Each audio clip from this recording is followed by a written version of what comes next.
Po përmend në mënyrë të përmbledhur disa nga qëllimet e thirrjes në rrugën e Allahut subhanahu wa taala. E para, që njerëzit të njohin krijuesin e tyre. Të njohin të drejtën e Allahut, që ta adhurojnë vetëm pa i vënë shok atij. Po të njohin pastaj edhe mirësitë që arrin njerëzit. Allahu ja ka vënë detyrë vetes që të mos i dënojë ata njerëz që realizojnë tauhidin, që adhurojnë atë vetëm pa i vënë shok, sikur se sillet në hadithin e Muadhit radhiyallahu anhu. Pra duhet që njerëzit ta njohin Allahun, të njohin qëllimin për cilin janë krijuar. Allahu thotë në Kur'an: "Wa ma khalaqtul jinna wal insa illa liya'budun." Unë i krijova gjindet dhe njerëzit vetëm që të më adhurojnë mua. Nuk është qëllimi i thirrjes që të shkatërrohen njerëzit. Nuk është qëllimi i thirrjes që njerëzit të mund të dënohen. Dhe të shohim kur njerëzit i kap dënimi i Allahut. Qëllimi është që njerëzit bëhen rob Zotit, që njerëzit kthehen për smari, që njerëzit të adhurojnë Allahun vetëm, mos i vënë shok Allahut subhanahu wa taala.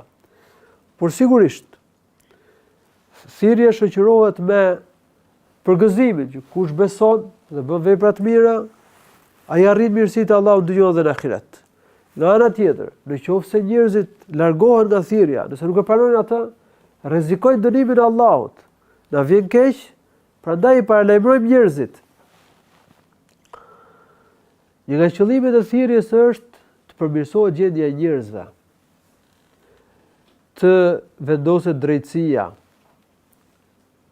që njerëzit bëjnë mirë njëri tjetrit, të luftohet korrupsioni, padrejtësia, që njerëzit që të urdhërohet për të mirë dhe të ndalohet nga e keqja. Prandaj Allahu thotë në Kur'an: "Inna Allaha ya'muru bil 'adli wal ihsani wa ita'i dhil qurba wa yanha 'anil fahsha'i wal munkari wal baghi." Allahu lartësuar urdhëron për drejtësi, për mirëbërje, për mirësjellje dhe për të dhënë të afërmve. Wa ita'i dhil qurba wa yanha 'anil fahsha'i wal munkari wal baghi. Dhe Allahu lartësuar i ndalon veprat e shëmtuara, punët e këqija, dhunën, padrejtësinë, shkeljen e të drejtave. Pra një nga synimet e thirrjes është që të vendoset drejtësia, që të njerëzit secili të gjejë drejtën e vet. Luftohet padrejtësia, përmirësohet gjendja e njerëzve, përmirësohet jetesa e tyre, luftohet korrupsioni. Një nga qëllimet e thirrjes është që popujt njihen, popujt afrohen, njerëzit të takohen. Siç ka thënë Allahu i lartësuar në Kur'an: "Ya ayuhan nas, inna khalaqnakum min dhakarin wa untha wa ja'alnakum shu'uban wa qaba'ila lita'arafu." O njerëz, ne ju krijuam nga një mashkull dhe një femër. Dhe u bëm popull e fise që ju të mund të njiheni. Njihet filani, biri filanit, i përket këtij populli apo i përket këtij fisi. Nga ky ajet atëherë mësojmë se një nga synimet e fesë është që njerëzit mund të njihen, ta njohin njëri tjetrin.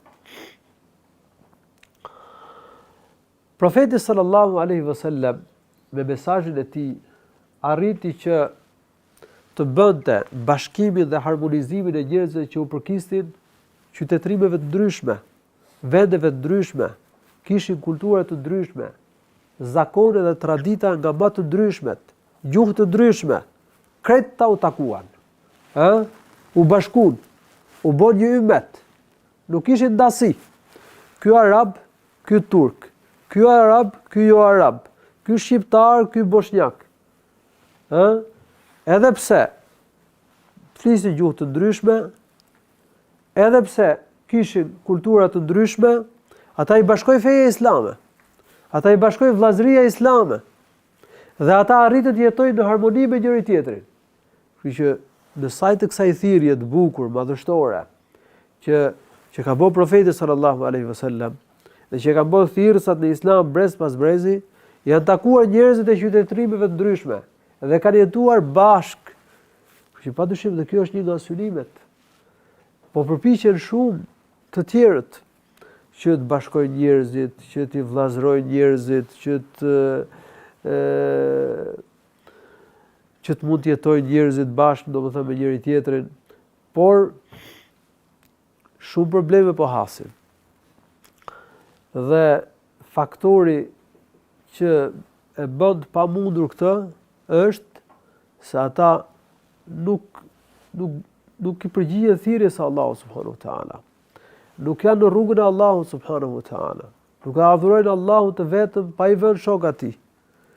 Nëse njerëzit do të pranojnë thirrjen, nëse do të adhurojnë Allahun vetëm, nëse do jenë në rrugën e Zotit, nëse do zbatojnë ligjet e Allahut subhanahu wa taala, padyshim njerëzit do të njihen me njëri tjetrin, njerëzit do të afrohen, njerëzit do të bashkohen dhe do të jetojnë në harmoni me njëri tjetrin.